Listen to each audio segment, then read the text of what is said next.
அனைவருக்கும் வணக்கம். எப்படி இருக்கீங்க? நல்லா இருக்கீங்களா? நான் உங்கள் MMA டெய்லர். இன்றைக்கி நம்ம வீடியோவில் என்ன பார்க்க போகிறோம் அப்படின்னா, ஒரு குர்த்தி, ஒரு டாப் வந்து இப்போ ரெடிமேடாக எடுத்து கொடுக்குறாங்க. அது அப்படின்னா அது எப்படி நம்ம ஆல்ட்ரேஷன் பண்ணுறது அப்படிங்கிறது தான் பார்க்க போகிறோம். இது வந்து நம்மளோடதாக இருந்தாலும் சரி, இல்லை கஸ்டமரோடதாக இருந்தாலும் சரி, இப்போ நம்மக்கிட்ட ஒரு அளவு டாப் கொடுத்துருக்காங்க அப்படின்னா, அந்த அளவு டாப்லேருந்து எப்படி நம்ம அளவுகள் எடுக்கிறது, அதை வந்து எப்படி நம்ம டாப்பில் மார்க் பண்ணி ஸ்டிச் பண்ணுறது அப்படிங்கிறத நம்ம பார்க்கலாம்.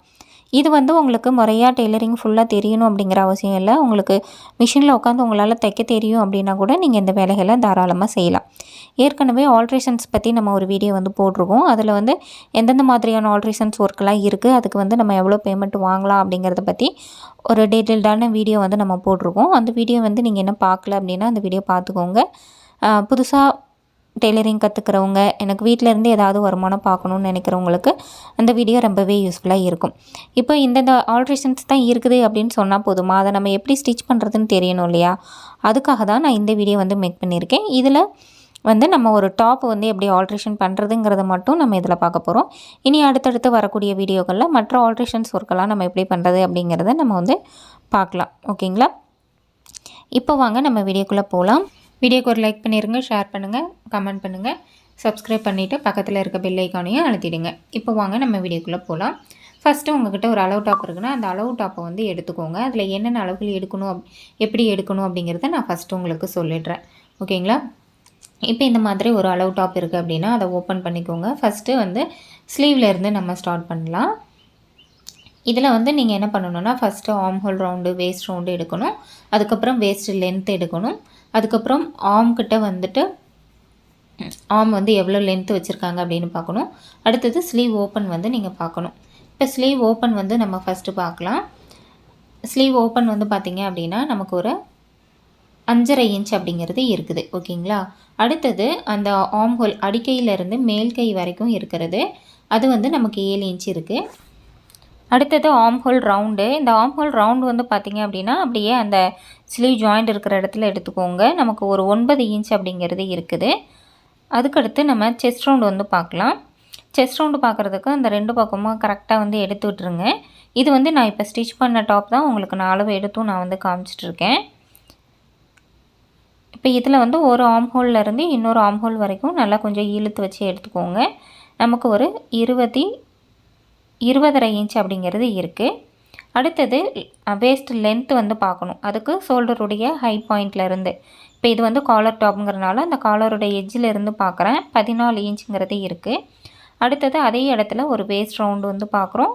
அது வந்து பார்த்திங்க அப்படின்னா நமக்கு ஒரு 18.5 இன்ச் அப்படிங்கிறது இருக்குது. இந்த அளவுகள் போதும் நம்ம வந்து டாப்பை வந்து ஆல்ட்ரு பண்ணுறதுக்கு. இந்த மாதிரி உங்கள்கிட்ட அளவு டாப் இருக்குன்னா நீங்கள் அந்த மாதிரி எடுத்துக்கோங்க. இல்லை நேரடி எடுக்கிறதுனாலும் இப்போ நம்ம எடுத்த அளவுகள் எல்லாமே நீங்கள் வந்து எடுத்துக்கோங்க.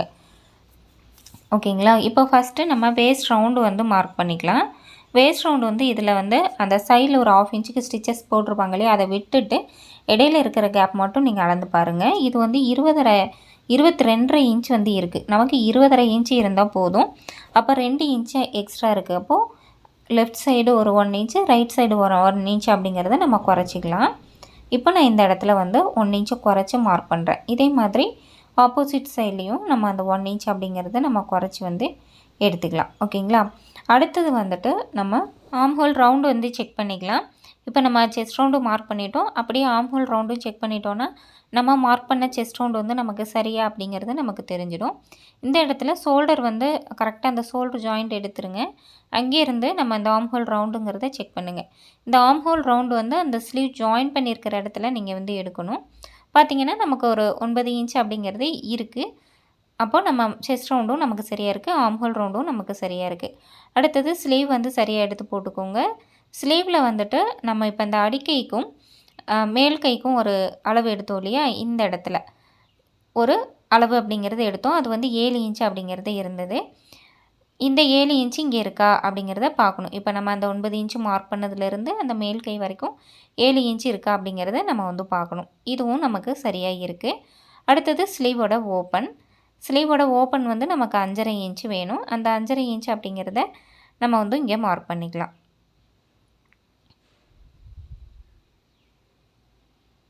இப்போ நம்ம அந்த 5.5 இன்ச்சு மார்க் பண்ணதுக்கும் ஆர்ம் ஹோலில் மார்க் பண்ணதுக்கும் வச்சு லைன் போடணும். இங்கே வந்து நீங்கள் ஸ்ட்ரைட்டாக வந்து அப்படி போடக்கூடாது, கொஞ்சம் பெண்ட் பண்ணி போடணும். பார்த்தீங்க அப்படின்னா இங்கேருந்து அப்படியே நான் மேலே ஏற்றி நான் வரைஞ்சிட்டே வரேன். பட் நான் ட்ரா பண்ணுறது உங்களுக்கு லேசாக தான் தெரியும் அப்படின்னு நினைக்கிறேன். பட் இந்த கலர் கிளாத்தில் அவ்வளோதான் தெரியுது. ஓகேங்களா, ஓரளவுக்கு உங்களுக்கு தெரியும்னு நினைக்கிறேன். இப்போ நான் கொஞ்சம் பெண்ட் பண்ணி தான் 3/4 ஸ்லீவ்ங்கிறப்ப நம்ம கக்குள்கிட்ட இருந்து கொஞ்சம் பெண்ட் பண்ணி கீழே போகும்போது நேராக போகிற மாதிரி தான் இருக்கும்.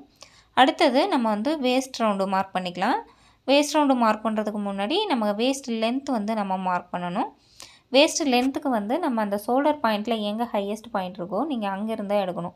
அது மாதிரி அளவு எடுக்கிறதும் நீங்கள் அங்கேருந்து தான் அளவுகள் அப்படிங்கிறது எடுக்க ஆரம்பிக்கணும். நீங்கள் நேரடியாக எடுத்தாலும் சரி, ட்ரெஸ்லேருந்து எடுத்தாலும் சரி. இப்போ நான் அந்த காலரோட எண்டு பாயிண்ட்லேருந்து 14 இன்ச் அப்படிங்கிறது நான் மார்க் பண்ணுறேன். அந்த 14 இன்ச்சு எது நேர் வருதுன்னு பார்த்துக்கோங்க. இப்போ அந்த இடத்துல நம்ம என்ன செய்யணும், சுற்றளவு வந்து நம்ம மார்க் பண்ணணும். வேஸ்ட் ரவுண்ட் வந்து 18.5 இன்ச்சு. இந்த 18.5 இன்ச் அப்படிங்கிறத நான் இங்கே வந்து உங்களுக்கு மார்க் பண்ணி காமிக்கிறேன். இந்த இடத்துலையும் சைடில் வந்து ஸ்டிச்சஸ்க்கு இருக்கிற இடத்த விட்டுட்டு எந்த இடத்துல ஸ்டிச்சஸ் போட்டிருக்காங்களோ அங்கேருந்து அது வரைக்கும் மட்டும் நீங்கள் பார்த்து எடுத்துக்கோங்க. இப்போ 20.5 இன்ச் அப்படிங்கிறது இருக்குது. இந்த 18க்கும் 20க்கும் இடையில ஒரு 2 இன்ச்சு கேப் இருக்குது. அப்போது லெஃப்ட் சைடு ஒரு 1 இன்ச்சும் ரைட் சைடு ஒரு 1 இன்ச்சும் நம்ம வந்து கழிச்சு எடுத்துடலாம். ஓகேங்களா, இப்போ எப்படி நம்ம செஸ்ட் ரவுண்ட்லேயே 2 இன்ச்சுங்கிறது எக்ஸஸாக இருந்தது நம்ம வந்து குறைச்சிட்டோம். அதே மாதிரி வேஸ்ட் ரவுண்ட்லேயும் 2 இன்ச்சுங்கிறது எக்ஸஸாக இருக்குது. இந்த பக்கம் 1 இன்ச் அந்த பக்கம் 1 இன்ச் அப்படிங்கிறத நம்ம வந்து உள்ளே தள்ளி மார்க் பண்ணிக்கலாம்.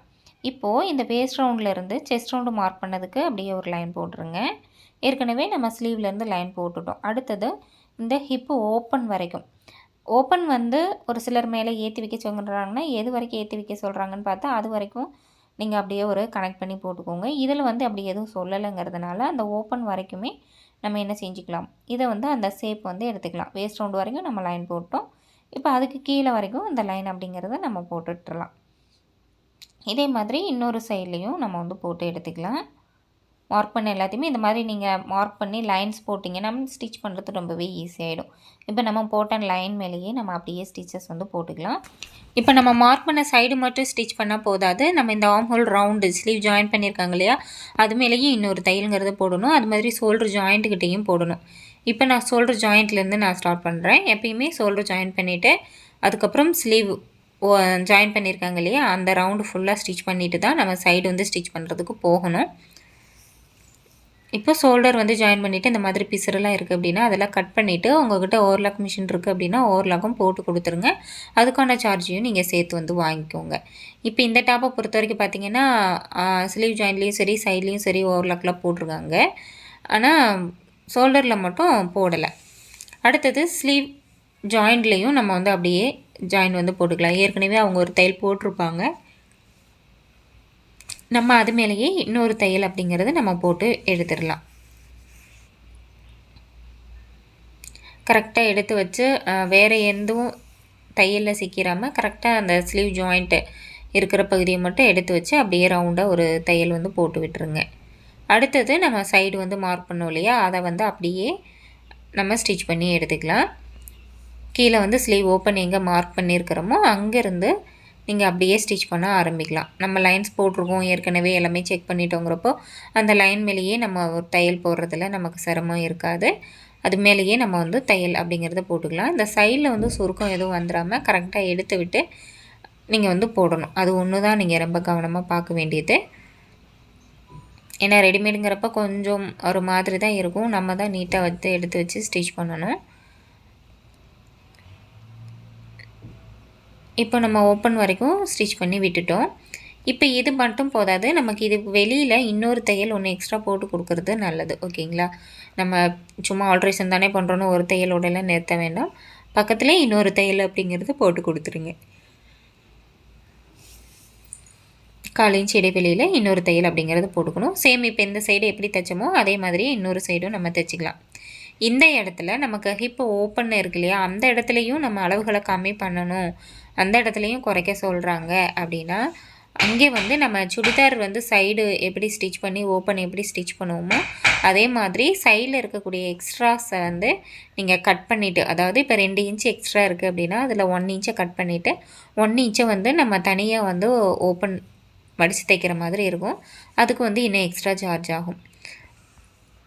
உங்களுக்கு அந்த மாதிரி வேணும் அப்படின்னா கேளுங்க. அந்த மாதிரி வீடியோஸ் நான் ஃப்யூச்சரில் நான் போடுறேன். பட் இந்த டாப்பை பொறுத்த வரைக்கும் ஹிப்புக்கிட்ட எந்த ஆல்ட்ரேஷனும் இல்லை. அதனால் இதில் என்ன அளவு இருக்கோ நம்ம அதை அப்படியே பண்ணிட்டோம்.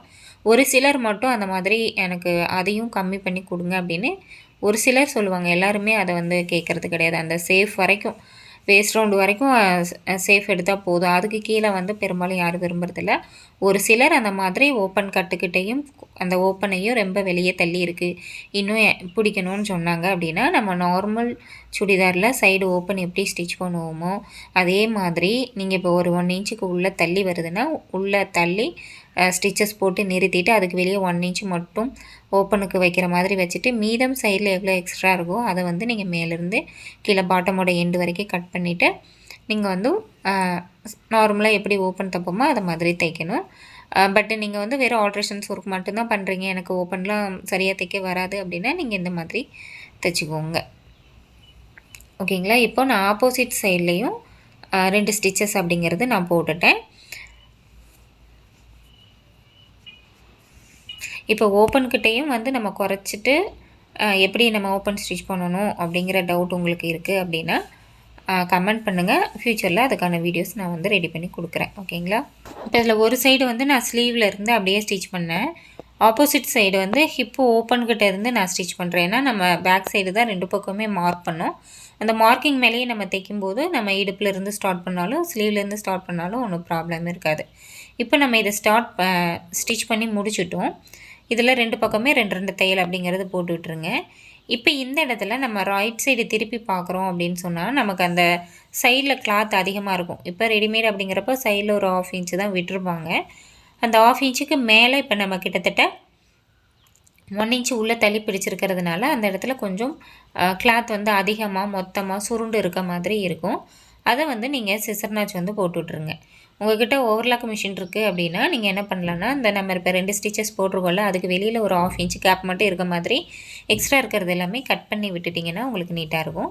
இல்லை அப்படின்னா இதில் இப்போ ஓவர்லாக் இருக்குது அப்படிங்கிறப்ப இந்த மாதிரி சிசர் நாச் வந்து நம்ம போட்டு விட்டுறணும். சென்டரில் வந்து நல்ல ஒரு நாச் வந்து போட்டுட்டு அதுக்கப்புறமா நீங்கள் கிராஸில் வந்து நாச் அப்படிங்கிறது போடணும். நான் இன்னொரு பக்கமும் உங்களுக்கு போட்டு காமிக்கிறேன் பாருங்கள். சென்டரில் வந்து இந்த மாதிரி கட் பண்ணி விடுங்க. அதுக்கு மேலேயும் கீழேயும் வந்து பார்த்திங்க அப்படின்னா இந்த மாதிரி கிராஸில் வந்து லைன் வந்து சிசர் நாச் வந்து போட்டுக்கோங்க. ஓகேங்களா? இப்போ நீங்கள் ரைட் சைடில் திருப்பி பார்த்தீங்க அப்படின்னா அதோடய ஃபினிஷிங் வந்து நீட்டாகவே உங்களுக்கு இருக்கும். இந்த சிசர் நாச்சுங்கிறது நம்ம நார்மலாக ஒரு குர்த்தியோ டாப்போ தைக்கிறோம் அப்படின்னாலுமே நம்ம இந்த நாச் அப்படிங்கிறது நம்ம போடணும். இப்போ பார்த்தீங்கன்னா இந்த இடத்துல அவங்களுக்கு அந்த சேஃப் வந்து அழகாக அந்த சிசர் நாச் போட்டுக்கிறதுனால உங்களுக்கு அழகாக விரிஞ்சு வந்து கொடுக்கும். போடும்போதும் எந்த டிஸ்டர்பன்ஸும் இல்லாமல் நம்மளால் கரெக்டாக வந்து போட முடியும். ஓகேங்களா? இந்த வீடியோவில் வந்து ஒரு குர்த்தி ஆகட்டும், டாப் ஆகட்டும், சுடியோட டாப் ஆகட்டும், எந்த மாதிரி டாப்ஸாக இருந்தாலும் உங்களுக்கு சேஃப் எடுக்க சொல்கிறாங்க, பிடிச்சி தைக்க சொல்கிறாங்க அப்படின்னா நீங்கள் இதே மெத்தடை வந்து ஃபாலோ பண்ணிக்கலாம். நீங்கள் தைச்சி முடிச்சுட்டு நம்ம தைச்ச அளவுகள்லாம் சரியான இன்னொரு தடவை செக் பண்ணிக்கோங்க. ஓகேங்களா? கண்டிப்பாக இந்த வீடியோ உங்களுக்கு ரொம்பவே யூஸ்ஃபுல்லாக இருந்திருக்கும்னு நினைக்கிறேன். இந்த வீடியோ உங்களுக்கு பிடிச்சிருந்தா ஒரு லைக் பண்ணுங்கள், உங்கள் ஃப்ரெண்ட்ஸ்களுக்கு ஷேர் பண்ணுங்கள். இது வரைக்கும் நீங்கள் நம்ம சேனலை சப்ஸ்கிரைப் பண்ணலைன்னா சப்ஸ்கிரைப் பண்ணிக்கோங்க, பெல் ஐக்கானையும் அழுத்திடுங்க. இந்த வீடியோ பற்றி நீங்கள் என்ன நினைக்கிறீங்க, இது உங்களுக்கு எந்த அளவுக்கு யூஸ்ஃபுல்லாக இருந்ததுங்கிறது கமெண்ட்டில் வந்து மறக்காமல் சொல்லுங்கள். நன்றி, வணக்கம்.